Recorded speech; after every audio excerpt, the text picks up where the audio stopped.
So what's up guys, welcome back to a brand new series where I get in real audiences that just bought real estate with real money. Of course it's real money, but what the hell am I doing? Anyway, so I'm very inspired when people share their stories with me on how they buy their first property with the guidance of the channel.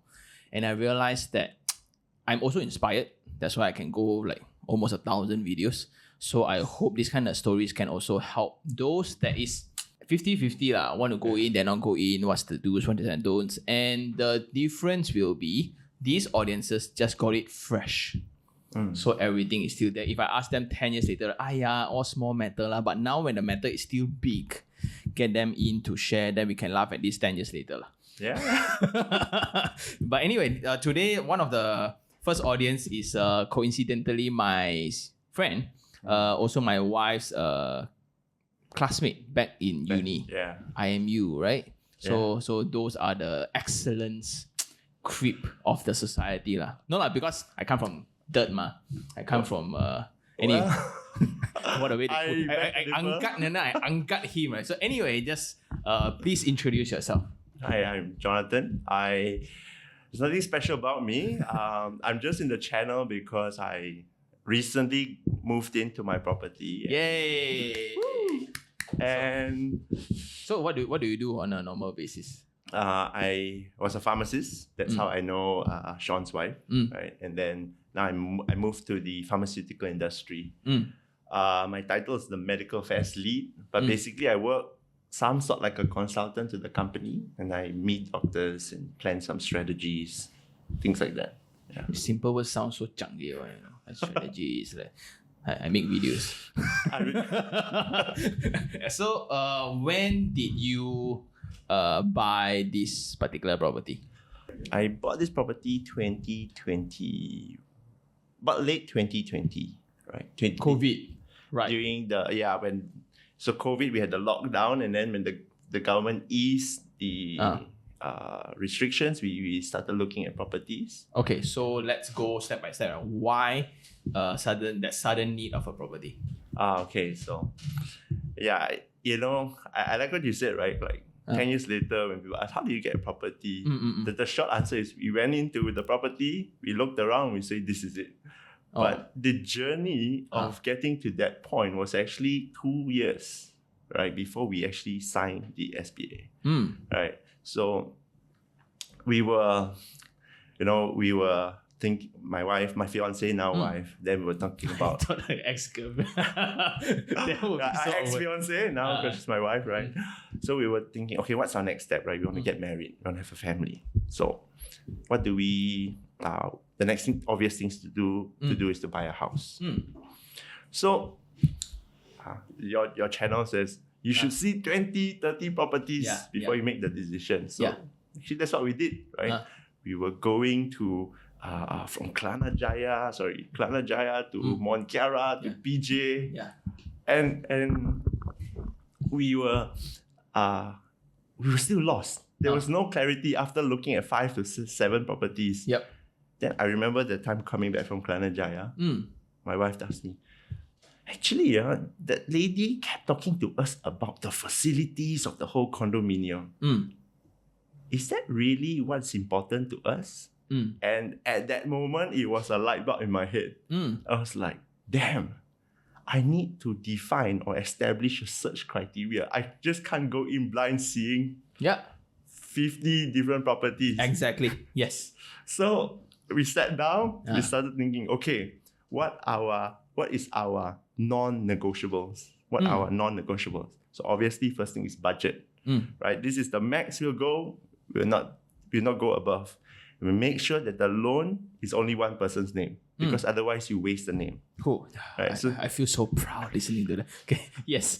So like we established these search criteria, and we knew, okay, this is the area we want to stay because it's close to a family, and we want to make sure that we all have family support wherever we are. So no point staying in, say, Mont Kiara when the family's in PJ or Subang, right? So we had that broad sense of non-negotiables. And then we started zooming in on the properties that fit into our search criteria. So for those who are out there, 50-50. Sometimes we are not sure what to do because we are not sure of what we want. Yes. So you have to get that out, right? Yeah. And part of that search, right, it's how we will define what we want. Yeah. Like that part of that 20 properties, right, the first 7 to 10, right, it's just hello, bye. Exactly. You don't know why you are there for. You're drinking a coffee or fruit juice, then gel, then you just leave a contact and people keep bugging you. What the 20 process will help is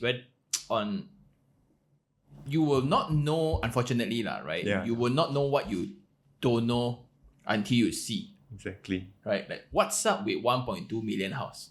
What's up with 700,000 condo? What's up with landed? What's up with high rise, right? And I like the answer is the communication. When it's so rare, right, to come about a couple that is so open and rational when it comes to because you're all a bit low sui, you're a bit elder on the older side, a bit more matured side. Not like when you are 24, 23, right? You are about... It's very emotional. Yeah, so when the comparison was a thing, you guys were hit by reality in wages, in income, in salaries. So you all know that, okay, if you were to get this property, what's the installment like? How is it going to affect lifestyle and whatsoever? No more hype. Yeah. But when you're at your younger age, right? My friend got this wall. Why don't we consider as well? So especially in like the camera guy is looking at me right now. So like whenever I buy something, then the family members, right, just buy what Sean buys. It will be fine. Which is absolutely wrong. Exactly. Right? So I'm a person who I can afford a big house, but I prefer small ones. Exactly. Yeah. It's your personal choice. Yep. Yeah. Then after buying it, was it very different when you get it at MCO time? No, so the thing is that I want to double back, right, to why is it important to have that sort of discipline? Because when we were younger, we tend to compare, right? Yeah. But because I bought it when we were at the 30s, right? There is another influence, right? Because you're sitting there and you don't know much about properties, and the salesperson is super convincing. Yes. Got this, got that, and tell you we're gonna build a highway here, then we will build another entryway here. You know the building, that building over there, we're gonna put an entryway here. And it's all going over your head because you don't know that place, right? In Mount Kiara, I never stayed there, so I don't know what's happening.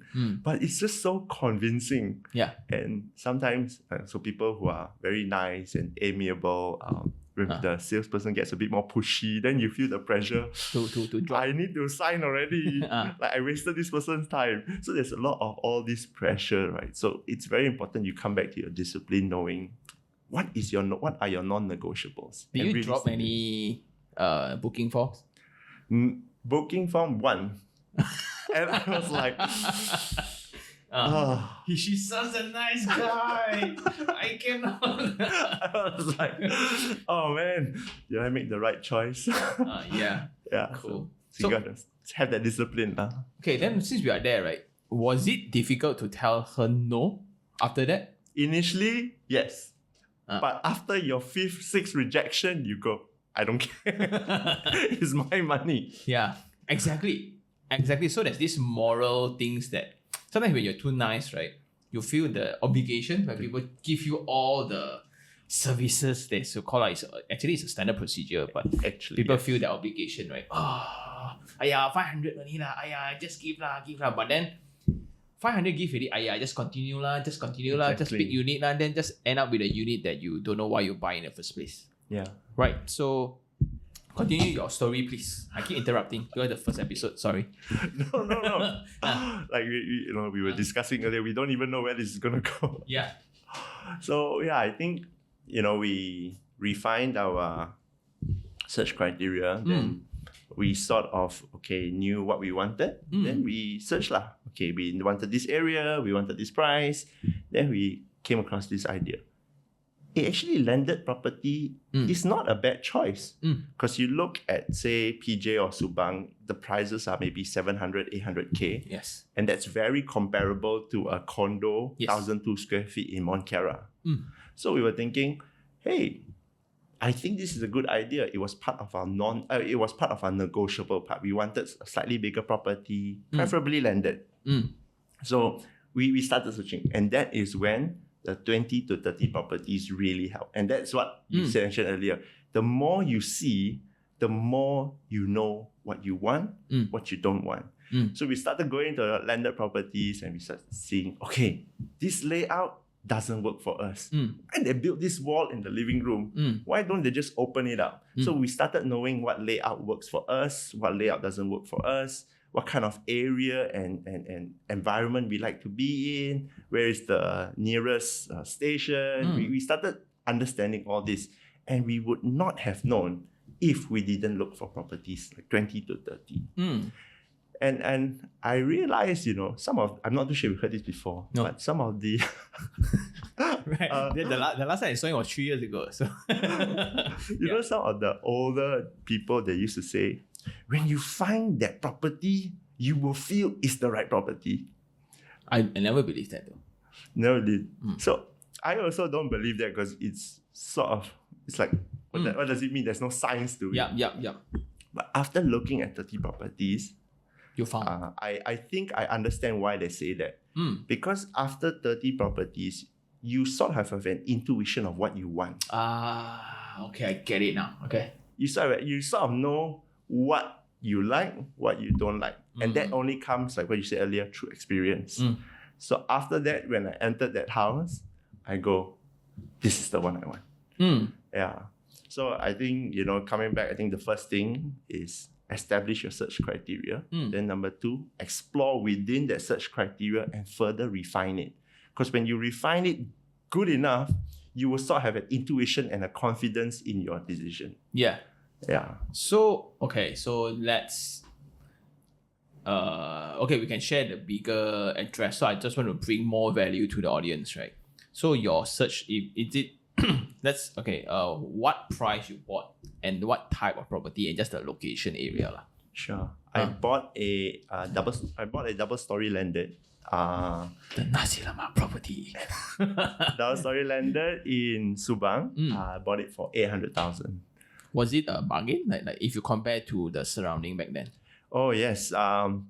Because when you buy a sub-sale landed, there's a big barrier to entry, right? You have to pay, I think, 18%, with the SPA fee, down payment, all. And then you have to consider reno. Yes. So a part of our refined search criteria at that time was we wanted a house within that budget, and we wanted to make sure that a lot of the major renovation we needed done was already done by the previous owner. For example, house extension. That is a shitload amount of money. Yes. Right? So we made sure we found a house that was fully extended. The size, the layout made sense. Yeah, certain houses, although fully extended, a lot of the additions were really ad hoc. Suddenly a room here. Yeah. And then go like, this doesn't make sense at all. There was one house we went to, we literally had to go left, right, left before we entered the kitchen. So we go like, this is not the one we want. Yeah. So to me, it was a bargain. Because back then, right, on the 80s, 90s, when our parents' days, people buy house with like minimal, whatever they had. Exactly. Then it's not a concept to invest what you have as extras. Instead, they will just make good to the existing house. Yeah. So sometimes when you see Frankenstein double-story houses, sometimes it's not design sense because it's a very big debate between getting an ID versus getting a contractors. Like until today, like my parents and my uncles, right? Why hire a designer? I know design. Exactly. That's what we faced also. Yeah. So like he's gonna take 10% of the profit. He's gonna take then ended up like the house looks weird. Exactly. And a lot of people don't see that as from a buyer's perspective, it's weird. Okay, no deal. Just imagine, right? If it's a deal that you really want to let go as an owner, right? Just by having a sense of design, if you don't have, you can just pay for it. Immediately that the house would appreciate more. Exactly. And what I like from that statement just now is, within that budget, it's best that to get the most value. Means that value already, the house is already upkeep really nicely. The main things were done already, right? So how, like you said, 2 years, right? How is the appointment process for every part of it? The appointment process was actually quite easy, right? You just go to property portals, right? And see what you like. Don't be disappointed if what you see in the picture varies very differently than the actual. Just keep in mind that you are exploring, right? So it wasn't difficult. The difficult part was actually the whole process. It's tiring, every weekend. It's tiring every weekend going out to see properties. Yeah. And after, a few months have gone by, you start wondering, am I ever going to make a decision? Yeah. So it's that you're feeling tired, you're feeling frustrated. So that was that point for us. Then after getting the keys, usually it takes around 4 to 6 months time. Yeah. Right. So after you pay the money, right, the 3% agent, you pay 3% first or 2%? I can't remember the payment schedule. Yeah. And so I kind of spoke this, but I didn't really emphasize, right? Part of the struggles of buying a sub-sale especially is the length of the process. Oh, yes. Very long. You buy already, right? Then like, hey, what stage are we in right now?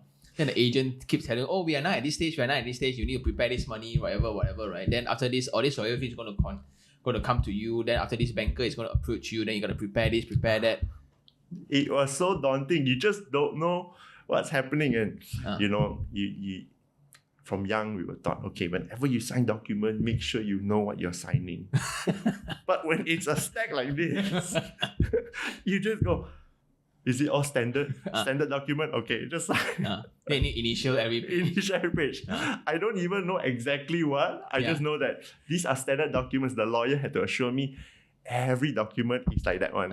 So just sign. Yeah. Cool. So after getting the keys, right, what are the main things that you...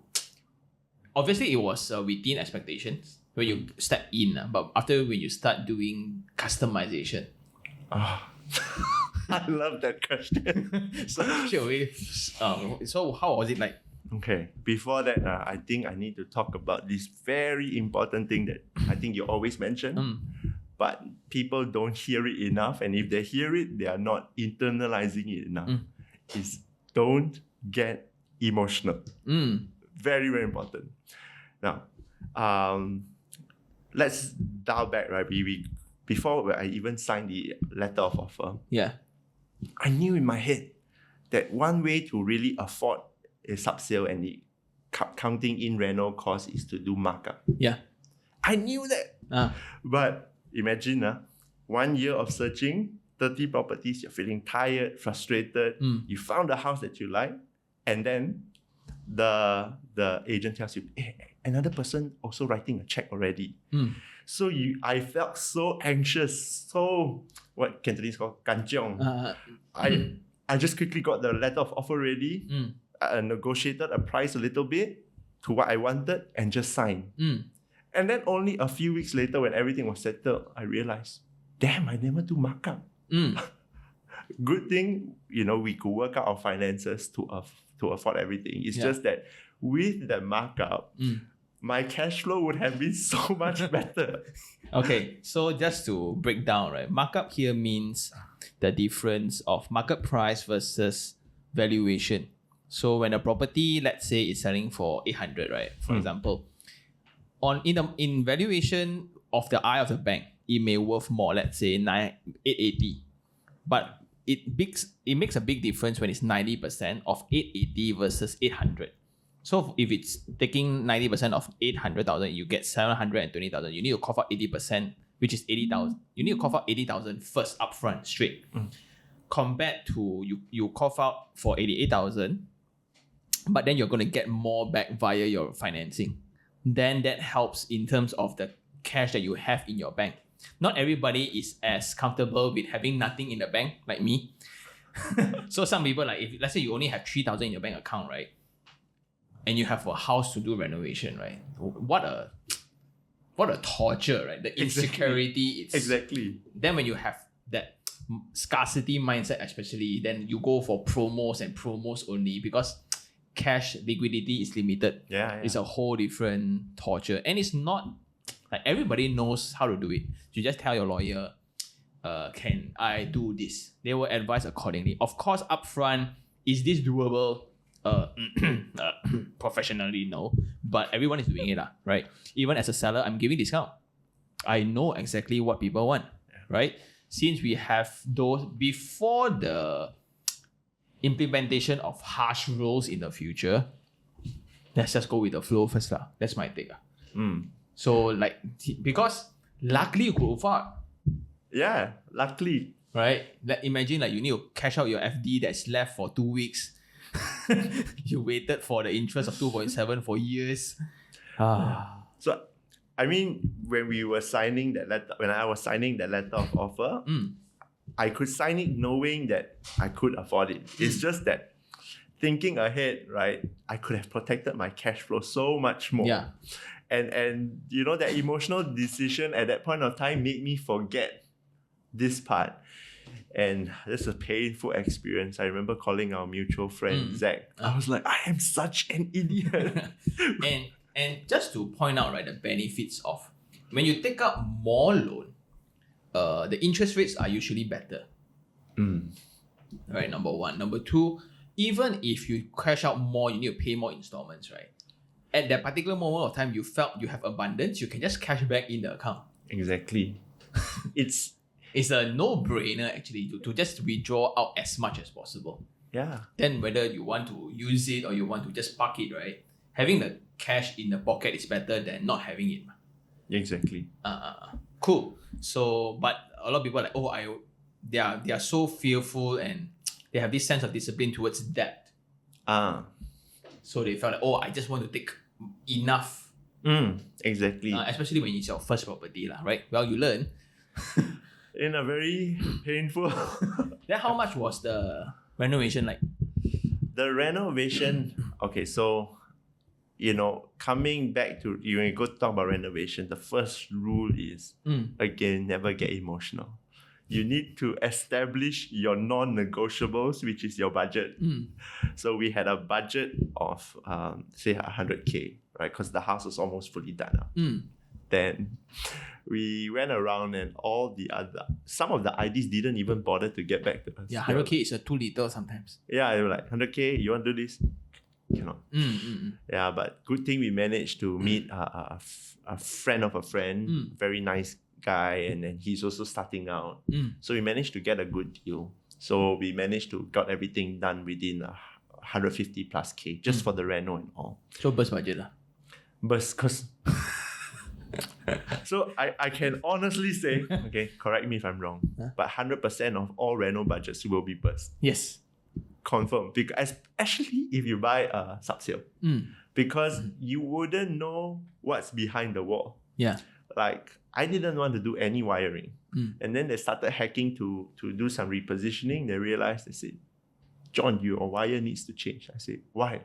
Because it's the same wire that they are using in our vacuum cleaner.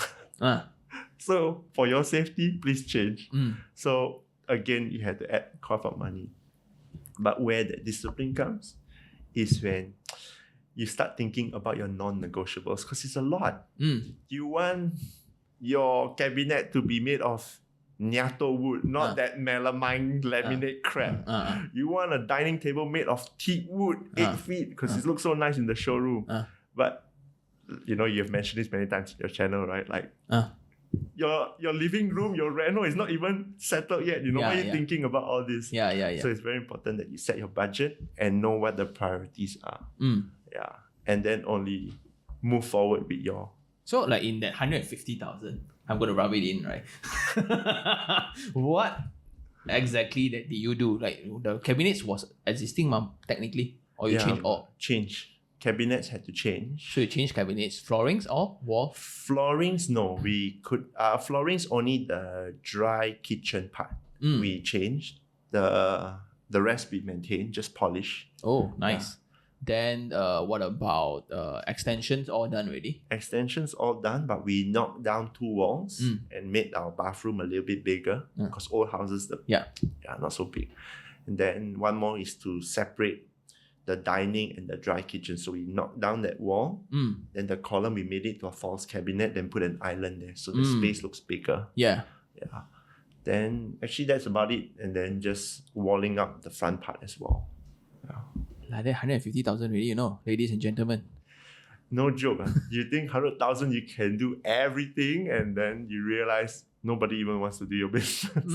And that's a very, very harsh wake up, Like, okay, first of all, not everyone is privileged enough to buy a landed house. So like, congrats to you, those who can afford.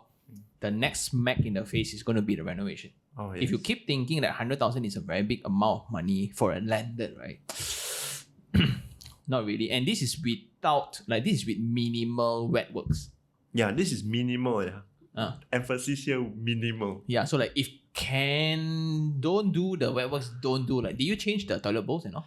Oh, so toilets also, everything changed. Yeah. So it's I don't know why. Like I don't see the need to change toilet bowls actually until I seen old ones. So because all these houses were from 1980s, 1990s. Yeah. And the advancement in sanitary wares is so good, right? You look at old ones, it's just plastic lah, yellow lah, then you don't know whether is it human whatever or is it just stain, right? So if can afford lah. But once you hack, all things start, right? Since hack already, bro. This one also must clear, not that match. This one don't match, and how contractors work is this business development, or I would say cost development. Once I touch something, up a little bit you get more, up a little bit you get more. We didn't foresee this, but would you want? I have this owner who left some out. You want to take, then we can nego on the price. These are the usual lingos, right? Yeah. So, from their perspective, you can understand, right? Sometimes it's not that they want to make money, but they feel it like, hey, I have this quite a good deal, right? If you add a bit more, I can give you this, right? If you don't want, it's fine. Of course, some are really out there to earn your money, cannot be helped. But from a buyer's perspective, from a client's perspective, you go, I'm already spending 100,000. What's another 800? Because relatively speaking, 800 is nothing. 100,000 and 100,800 is nothing. Yeah. And so you have that mindset. But what we don't realize is that over the months, this 800 will accumulate. And before that, you realize you have a 15,000, 20,000 ringgit above budget because everything just adds up. Yeah. And so really comes back to that emotional discipline, knowing what you can and what you should do and what you shouldn't do. But all this includes the soft furnishings as well. No, the soft furnishings, no, it's under us as well. So 150,000 doesn't include curtains? No.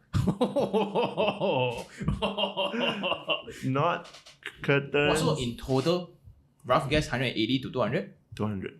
Close to 200, yeah.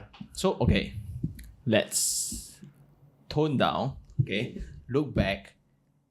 If you cough out 18%, which is 800,000, 18% probably is 144,000. 144,000, add in another 200,000 for make good.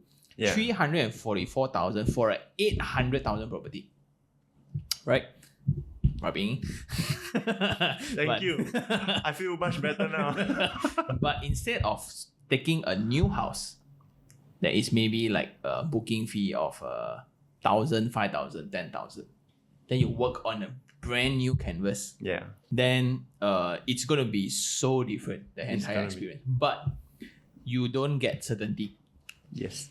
Right? So, and the amazing the lesson about this story, right? you are in with such awareness already. Exactly. Right? That awareness, that knowledge, that plan. But they all go went kaboom. Yeah. But ultimately, are you happy with the house now? I love my house. Oh, I cool. absolutely love the way it turned out.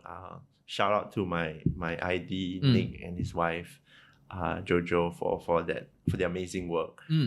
And so actually that's the reason why I chose to come to this session, right? Because a house, when you do it right, is really one of the best experiences you have, especially it's your first in your home.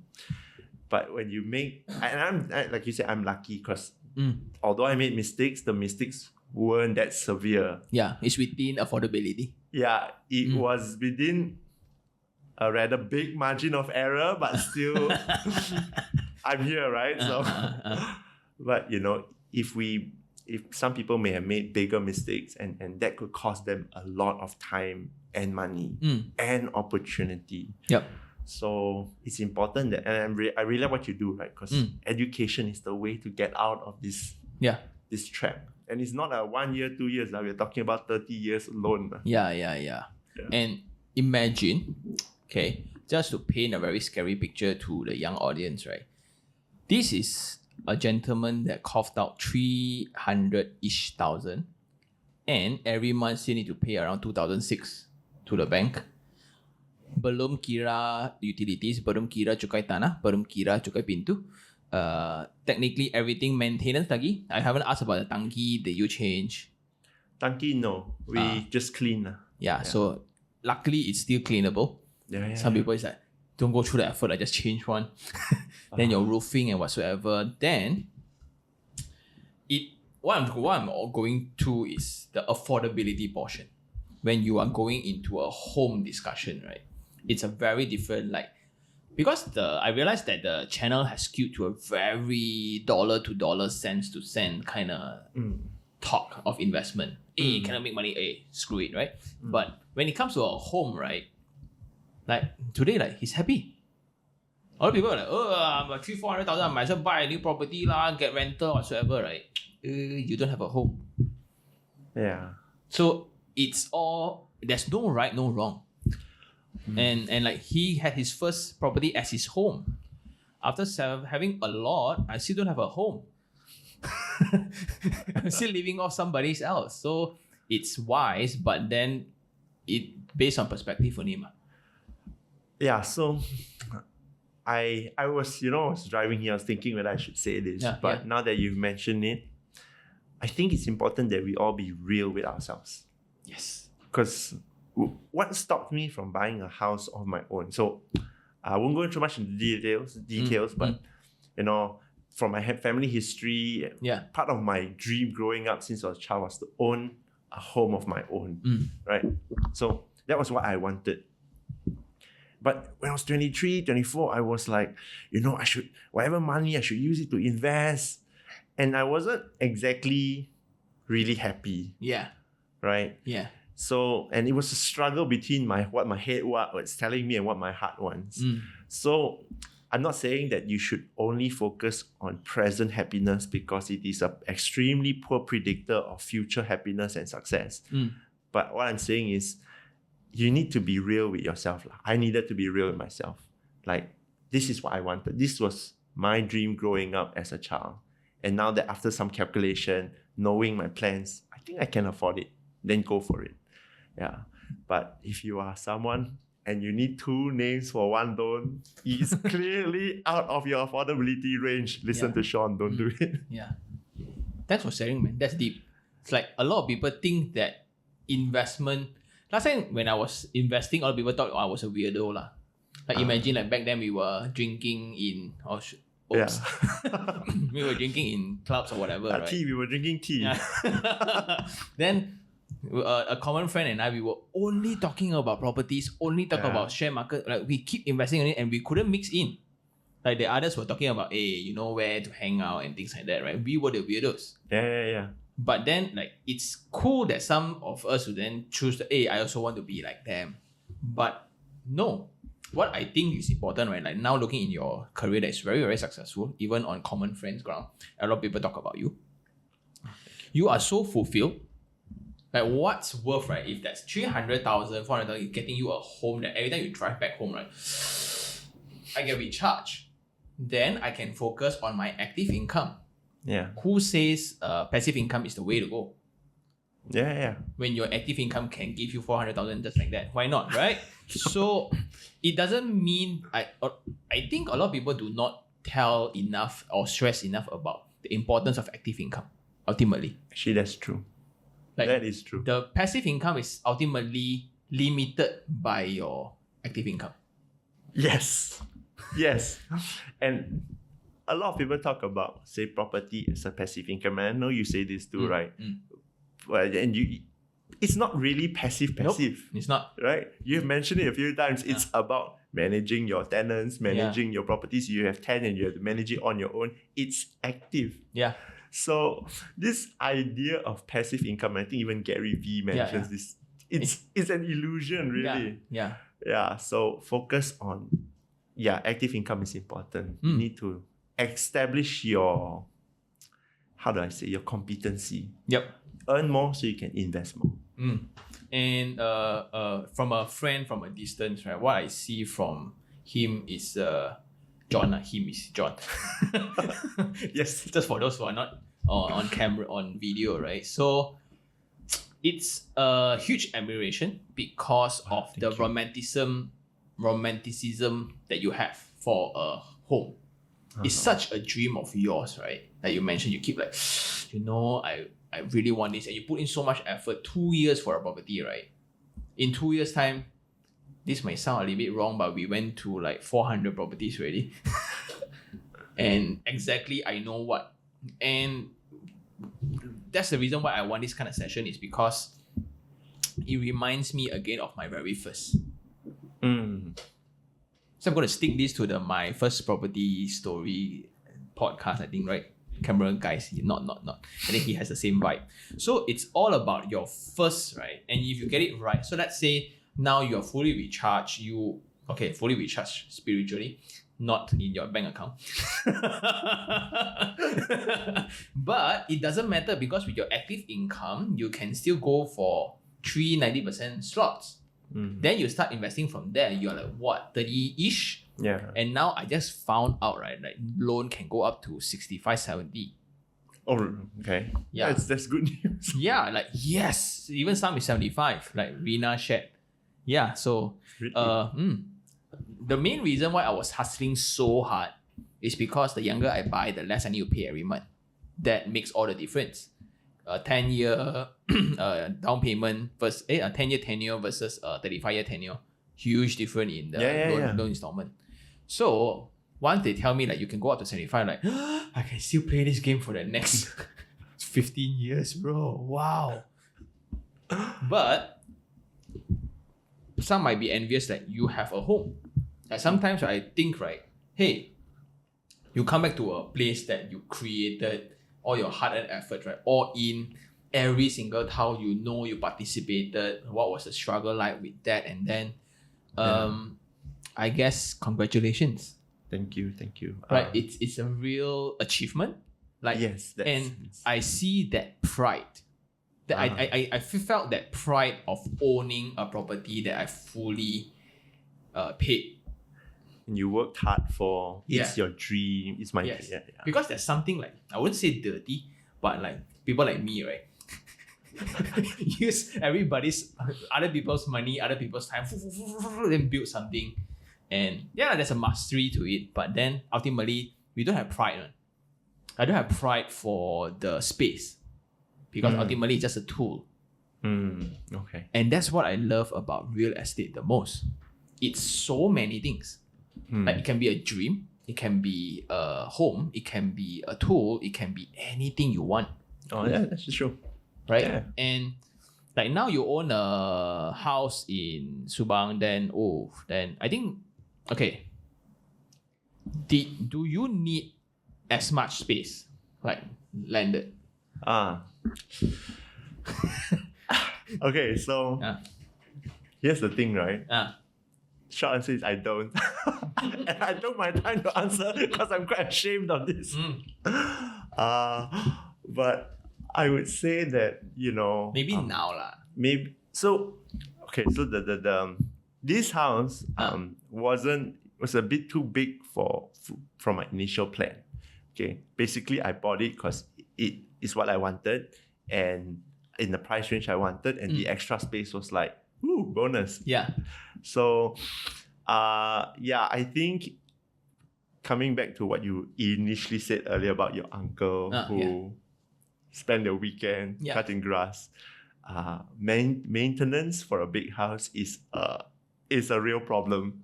Yeah, if you're gonna spend money, either you hire somebody to do it or you do it yourself, which costs you your time. So, be mindful of that. Know how much space you will need now and in the future. So future proof, right? So if you're buying a home and you plan to stay for 5-10 years, gonna have children maybe, then future proof yourself. Yeah. But don't think of, I want a semi-D, I want a corner lot, because you're gonna do a lot just to maintain the place. You'll be a slave to your own house. Yeah. Every time I mop the floor, I'm angry. I'm like, why am I doing this?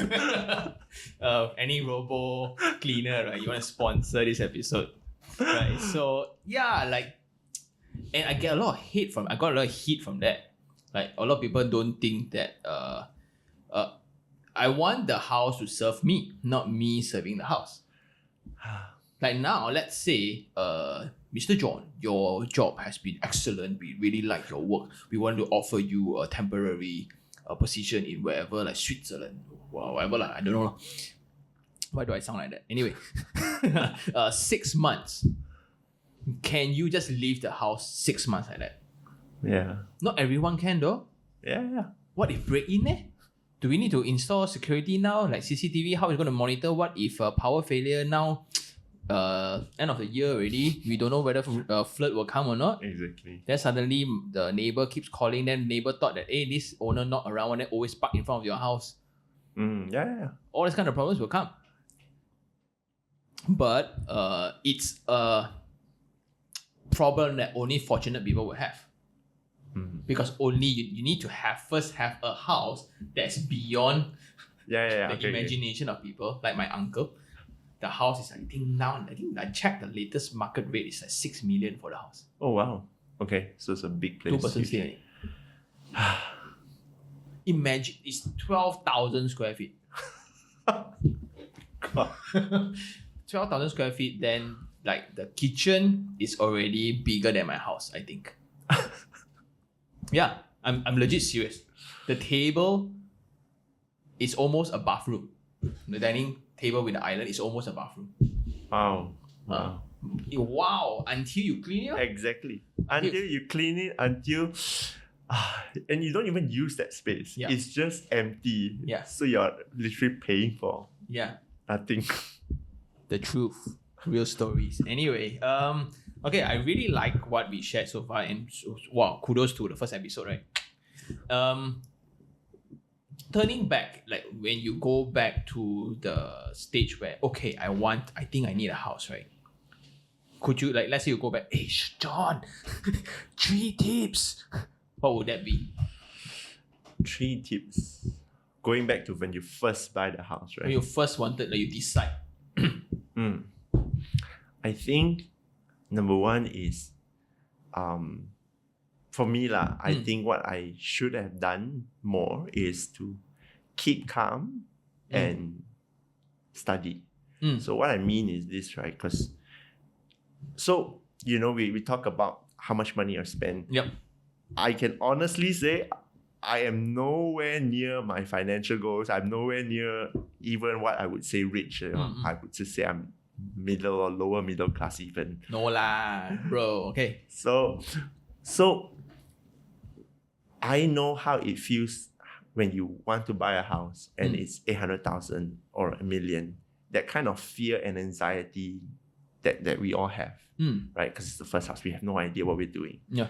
And not only you have to deal with this fear and insecurity, you have to deal with this confusion with all these advertisements coming at you, and meeting all this sales agent who's telling you why this is the best property for you, and you don't even know which jalan they're talking about or where this new highway is going to connect to and whether it's going to happen in the first place. So what I would have advised myself back then is, okay, know what you need to do, start breaking it down. Okay, know your non-negotiables, know what is the process like, what are the ideal characteristics of an area, right? Density. So you break it down, start studying one by one. Because if you try to do everything at one go, it's just so daunting. It's that part of that self-awareness also. You need to know what you want. Yeah. Right? Because most of the landed home buyers, right, go because it's what their parents want. Very true. Right? Because that's the only thing that they know, and you get all information from your parents. Yeah. Mommy will say, go this one lah. It's beyond my capabilities. Mommy give you some lah. Mommy give some is like how much? 30,000 is not going to do anything. Yeah. Right? Therefore, that 30,000, you get yourself into such a financial trap for a thing that you don't like or you don't need. Then you'll start hating yourself. So, to me, right, like this story is such a powerful one because now, without hesitation, I love my space. Yeah. What if, right, after spending all those money, all those effort, right, now I absolutely hate it. Yeah. And you are in this mouse trap where what was that? What's the term? The rat race. Thank you. Because I mean mouse trap. What the hell is a mouse trap? Rat race where now, if you like your career, congratulations. If you don't like it, you cannot quit. You dare not find alternatives. You dare not take business risks. You dare not try something else to pursue happiness because every month there's going to be an installment amount of 3,000 coming for you for the next 35 years. Yeah. Right? So if you like it, oof. If you don't like it, then, right? And that's the thing that people need to know. It's not wrong to choose to pay for it. It's not wrong. Just that it depends on your personal ambition. It depends on your goals. Exactly. But I guess today, the most important one is that establish that term with yourself. I think that is very good. So knowing yourself is part of the journey, and I'll just use his words, right? In the future, is part of that 20 properties that I always suggest people to go. Is part of it is knowing yourself. Part of it is knowing the market. Yeah. Right? Then only you find that pair where, oh, okay, within this budget, I can still find this. Because it's a very tricky budget, 800,000, right? You can get a CBD that is 400, CBD apartment that is around 400 square feet. Yeah. You can go for a landed within Subang Jaya. Then some people say it's a Subang Jaya gem lah, whatever. But then ultimately it's your house close to where your parents are and things like that. So you can also go for bungalows in suburbs. So it depends really what you want, and only via research. Like I can only tell you so much. I can only go so much, right? Yeah. Ultimately, it's your money. And this is like the best thing ever. Anything you want to add on? Like, where can people... Okay, so if people want to listen to more of your stuff, and I think your stuff is great, can they find you? Find me in LinkedIn. Jonathan Yee. I can probably send you my LinkedIn. We can just put it in the description below. So just reach out to him. And I guess in your field, you are also pretty up there. And it's a very interesting perspective for me personally. Because I come from site. I come from design. This is what I like from day one, right? I step into society. Oh, brick and mortar, my thing. Yeah. Then I forget that from other eyes, it's a whole different perspective. So that is a very, very important thing. So if you are like me, you're very science-based, Okay, so your wife, me, we work almost based on absolutes. It's this or that. You take this drug, it works this way, right?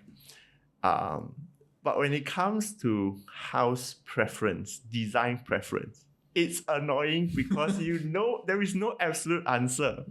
You can say, you're right? Subang is always jammed, but I really love Subang. Puchong is always jammed, but people from Puchong will never leave Puchong. Yeah. It's your preference. There's no right or wrong. And even your house design, your parents, bless them. But the truth is, a lot of their knowledge base is based on 10, 15, 20 years ago. It may no longer be valid today. Yeah. And they're going to say, oh, you cannot do like that. Your house cannot do like that. You must paint like this color or what. But it's your house. It's your design. So if you really feel strongly about it and it's not against common sense, don't do something that is structurally not sound. You're putting everyone in danger. But other than that, hey, be yourself. It's your place. Accountability. You made a choice. I want it red. Cannot. Feng Shui not good. I want. Right? Really built ready. Red color. You happy. But bad things happen to you. Your fault lah. Change it back lah. Right? A lot of people would then because my mother wanted this lah, my mother wanted that lah, my uncle said it's no good lah, my uncle to do this lah. Then ultimately, right, it's not your house. Yeah, it's not your house. You're not happy with it. Then when your friends come over, why you do this lah? You know lah, that uncle lah, tell me to do this lah. Then he has a friend to do that lah. Then suddenly give his friend lah. Then now become like that lah. Like that, you see? Yeah. And it's very annoying. So like when you spend money, right, there's this art of spending money also. Yeah. A lot of people, but it sounds a very lavish thing to do lah. But we gotta really find value when we spend money lah. Instead of a lot of things to talk. And I absolutely love this series. I can come back for part 2. but any word of advice for people in your profession? I think just how you work with absolutes, right, in your field. Any plans? What's after this for you? In terms of investment, in terms of so in terms of investment, still looking into properties. Do you really think that property is going to be like a investment thing for you? Property will be I'm going to borrow your words. It's not going to give you fast money. So if you want fast money, focus on your active income or focus on something like stocks. But remember, high risk, high reward, right? Property is a good hedge against inflation. So your property is likely going to maintain or increase its value. Certain properties have devalued, but it's a good hedge against inflation.